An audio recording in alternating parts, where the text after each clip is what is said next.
झाला म्हणून छाती बडवणाऱ्यांची संख्या भरपूर आहे. त्यामध्ये एखादं काम मंजूर झालं की तिथं पडदिशी आपलं पत्र जोडायचं आणि आम्ही केलं म्हणून सांगायचं, हे काही नवीन नाही. तुम्हाला सगळ्यांना मोडली MIDCचा विषय माहित आहे. आज ह्यांनी लगेच सुरू केलं की शक्तीपीठ माड्यातनं जाणार, की नीरा नरसिंगपूर हे आपल्या राज्याचे मुख्यमंत्री देवेंद्रजी फडणवीस साहेब यांचं कुलदैवत श्रद्धास्थान आहे. त्या ठिकाणी या अगोदर 300 ते 400 कोटी रुपयाची विकास कामं झालेली आहेत आणि कुठंतरी ह्या तीर्थक्षेत्राला जोडायचं.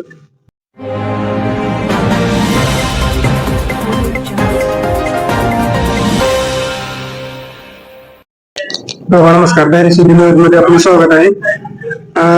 2023 मध्ये जे काही समृद्धी महामार्गाचे उद्घाटन झालं त्यावेळेस मुख्यमंत्र्यांनी त्याच्यापेक्षा मोठा मार्ग म्हणून शक्तीपीठ महामार्गाची घोषणा केली. परंतु कालच्या अधिवेशनामध्ये मुख्यमंत्र्यांनी सोलापूर पासून पुढचा जो काही मार्ग आहे तो त्याच्यामध्ये बदल करण्याचं घोषित केले. पण त्याच्यामध्ये जो काही माढा मतदारसंघाला कितपत फायदा होईल आणि यासाठी तुम्ही बरीच पायपीट देखील केली होती याच्या अगोदर. कसं बघता याकडे? काही माढ्यामध्ये काल फटाका फोडली, पेढे चढवून जल्लोष देखील करण्यात आला.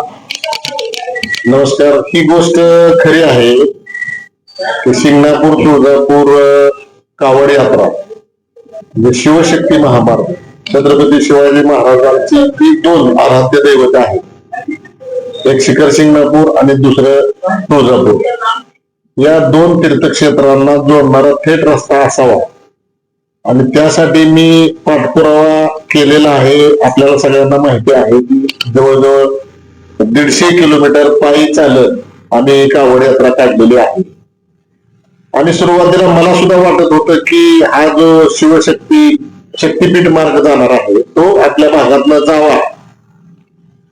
पण नंतर माझ्या लक्षात आलं की समृद्धी महामार्गावरनं ज्यावेळेस मी गेलो त्यावेळेस असं लक्षात आलं की हा रस्ता जाणाऱ्या येणाऱ्यांसाठी खूप सोयीचा आहे, परंतु त्याचा स्थानिक शेजारी गावांना काय फायदा होतोय असं माझ्या निदर्शनास आलं नाही. 25-25, 30-30 किलोमीटर ऍक्सेस त्या रस्त्यावरती जायला आणि उतरायला नसतो. आपल्याला हायवे म्हणल्यानंतर आपण पुण्यापासून सोलापूर पर्यंतचा हायवे बघायची आपल्याला सवय लागली. 100 मीटर वरती दुकानं, पेट्रोल पंप, हॉटेल या सगळ्या गोष्टी असतात. परंतु जसं पुणे मुंबई एक्सप्रेस वे आहे त्याच्याही पुढची आवृत्ती म्हणजे समृद्धी महामार्ग आणि त्याच्याही पुढची आवृत्ती म्हणजे आता हा शक्तीपीठ मार्ग होणार आहे. एक समाधान आहे की माढा विधानसभा मतदारसंघातून एवढा मोठा रस्ता जातोय.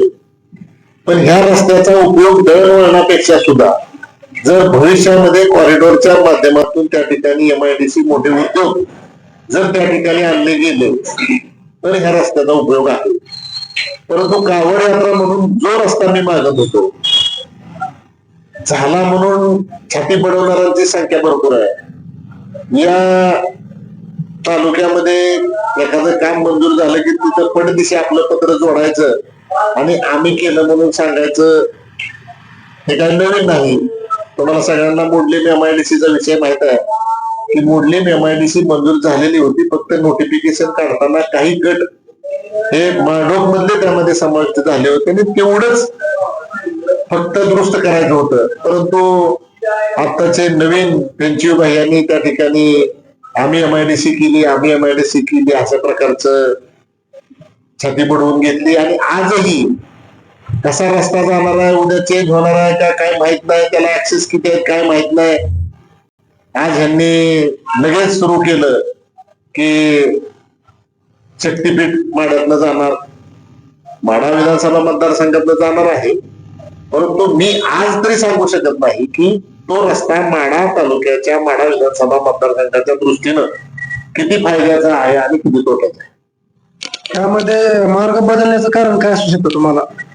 नाही, एकाच भागातून अनेक रस्ते जात आहेत हे ज्यावेळेस निदर्शनास आला आणि कोल्हापूर सांगली ज्या सदन भागामध्ये त्या रस्त्याला विरोध व्हायला लागला, मग प्रशासनाच्या असं लक्षात आणून दिलं गेलं की जर हा दैवडी मान या भागातून जर रस्ता गेला तर ज्या भागातून रस्त्याचं जाळं नाही त्या भागातून रस्ता तयार होतोय. आणि तुम्हाला सगळ्यांना आम्हाला सगळ्यांना माहित आहे की नीरा नरसिंगपूर हे आपल्या राज्याचे मुख्यमंत्री देवेंद्रजी फडणवीस साहेब यांचं कुलदैवत श्रद्धास्थान आहे. त्या ठिकाणी या अगोदर 300 ते 400 कोटी रुपयाची विकास कामं झालेली आहेत आणि कुठंतरी ह्या तीर्थक्षेत्राला जोडायचं त्याचा फायदा आपल्या माढा विधानसभा मतदारसंघाला किंवा माढा लोकसभा मतदारसंघातील दुष्काळी पट्ट्याला मिळत आहे. हे आपल्या सगळ्यांचं भाग्य आहे. तर हे होते शिवसेनेचे नेते संजय बाबा कोकाटे. कॅमेरामॅन सह मी शैलेश शिंदे, दर्शक न्यूज टेंभुर्णी.